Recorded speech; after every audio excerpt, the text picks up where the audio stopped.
அனைவருக்கும் வணக்கம். நம்மளோட கிரிக்கெட் 11 நியூஸ் சேனலில் ஐபிஎல்லோட 35th match Delhi capital vs எஸ்ஆர்ஹெச்க்கான மேட்ச் இன்றைக்கி நைட் 7:30க்கு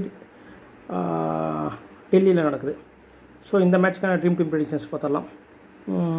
ப்ராபபிள் பிளேயிங் 11 வந்து யார் அப்படின்னா, டெல்லியில் வந்து வார்னர் விளையாடுறதுக்கு வாய்ப்பு இருக்குன்னு இருக்காங்க. ஸோ அப்படி இல்லைன்னா ஒரு பதிலாக சுமித் குமார் 2 பேர் சொல்லியிருக்காங்க. அடுத்த Prithvi Shaw, Shai Hope, Stubbs, Pant, Khaleel Ahmed, Kuldeep Yadav, Axar Patel, Jake Fraser, McGurk, Ishant Sharma, Mukesh Kumar, impact பிளேயரை வந்து அபிஷேக் போரல் விளாட்றதுக்கு வாய்ப்பு இருக்குன்னு போட்டிருக்காங்க. இது வந்து டெல்லி டீமு. இது வந்து எஸ்ஆர்ஹெச்சில் வந்து Abhishek Sharma, Travis Head, Markram, Abdul Samad, Heinrich Klaasen, Nitish Kumar Reddy, Cummins, Bhuvneshwar Kumar, Shahbaz Ahmed, Jayant Unadkat, T Natarajan. Impact பிளேயராக வர்றதுக்கு Mayank Markande spin bowler. So அவருக்கு வாய்ப்பு இருக்குன்னு போட்டிருக்காங்க. ஸோ இதை வச்சு நம்ம இன்றைக்கி நம்மளோட ப்ரிடிக்ஷன்ஸ் பார்க்கும்போது, நம்மளோட ப்ரிடிக்ஷனில் வந்து மேக்ஸிமம் வந்து நியூமராலஜி தான் இருக்கும். 90% ஒரு 10% அதில் அஸ்ட்ராலஜி பேஸ் பண்ணியும் 90% நியூமராலஜி வச்சு தான் நம்மளோட ப்ரெடிக்ஷன்ஸ் இருக்குது. ஸோ அது ஏற்கனவே சொன்ன மாதிரி தான். மற்ற சேனலில் பாருங்கள், நீங்கள் மற்ற சேனல் எவ்வளோ சொல்கிறாங்கன்னு பாருங்கள். ட்ரீம் 11 பிளேயர்ஸ் கொடுக்கறதுக்கு ஒரு 16 பேர் 17 பேர் கொடுப்பாங்க. ஸோ அதில் வந்து சொல்லிவிட்டு அதில் வந்து 8 பிளேயர் 9 பேர் கரெக்டாக இருக்குன்னு சொல்லுவாங்க. நம்ம அப்படி சொல்கிறதில்ல. மேக்ஸிமம் வந்து 12 பிளேயர் சொல்லுவோம், அதிகபட்சம் சொன்னால் கூட. மேக்ஸிமம் நம்ம வந்து 11 தான் சொல்கிறது. நிறைய டைம், எப்போயாவது ஒரு டைம் மட்டும் நம்மளாலே சூஸ் பண்ண முடியாதுங்கிற பட்சத்தில் 12 பிளேயருமே சொல்லிடுறது. ஸோ அதில் எப்படியும் ஒரு 7-8 பிளேயரு வந்துடுறாங்க, சரியாக வந்துடுறாங்க. ஸோ அதனால் சேனலில் நீங்கள் பாருங்கள், கண்டினியூஸாக ஃபாலோ பண்ணுங்கள், உங்கள் ஃப்ரெண்ட்ஸுக்கு ரெக்கமெண்டேஷன் பண்ணுங்கள். அதை நம்ம கண்டினியூஸாக சொல்கிறது தான். ஸோ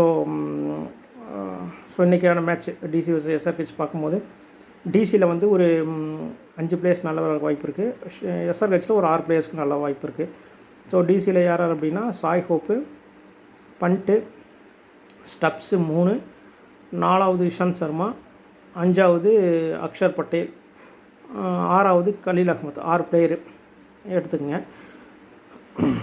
அடுத்தது எஸ்ஆர்ஹெச்சை பொறுத்தவரைக்கும் Abhishek Sharma, Nitish Kumar Reddy, Natarajan, Cummins, Heinrich Klaasen, Shahbaz Ahmed. So இதுலேயும் ஒரு 6 பிளேயர்ஸ் இருக்காங்க. ஸோ மொத்தம் 12 பிளேயர்ஸ் சொல்கிறோம். ஸோ இதுதான் ட்ரீம் 11. மீண்டும் சொல்லிடுறேன். எஸ்ஆர்ஹெச் vs டிசிக்கான மேட்ச்சுக்கு Shai Hope, Pant, Ishant Sharma, Axar Patel, Stubbs, Khaleel Ahmed, Abhishek Sharma, T Natarajan, Nitish Kumar Reddy, Cummins, Heinrich Klaasen, Shahbaz Ahmed. So இந்த பிளேயர்ஸ், இந்த 12 பிளேயர்ஸுக்கு வாய்ப்பு இருக்குது. மேபி ஜெயந்த் உன்கந்துக்கு ஒரு விக்கெட் எடுக்கிறதுக்கு வாய்ப்பு இருக்குது. இருந்தாலும் ஒரு விக்கெட்னால ட்ரீம் 11 வர வாய்ப்பு இல்லாதனால இந்த 12 பிளேயர்ஸ் சொல்கிறோம். 12 பிளேயர்ஸும் எடுத்துக்கலாம். இதில் 12 பிளேயர்ஸில் வாய்ப்பு கம்மியாக இருக்குதுன்னு பார்த்தோம்னா, இஷாந்த் சர்மா கொஞ்சம் கம்மியாக இருக்குது. மற்றபடி சாய் ஹோப், அக்ஷர் பட்டேல், பண்ட்டு, ஸ்டப்ஸு, கலீல் அகமத் கண்டிப்பாக எடுத்துங்க. 5 பேர். ஆப்ஷனல் பிளேயர் வேணால் இஷாந்த் வச்சுக்கோங்க. அந்த 6 பிளேயரில் அந்த 5 பிளேயர் கண்டிப்பாக Shai Hope, Pant, Stubbs, Khaleel Ahmed, Axar Patel. இந்த 5 பிளேயர்ஸு ஆப்ஷனலாக இஷாந்த் சர்மா வச்சுக்கோங்க.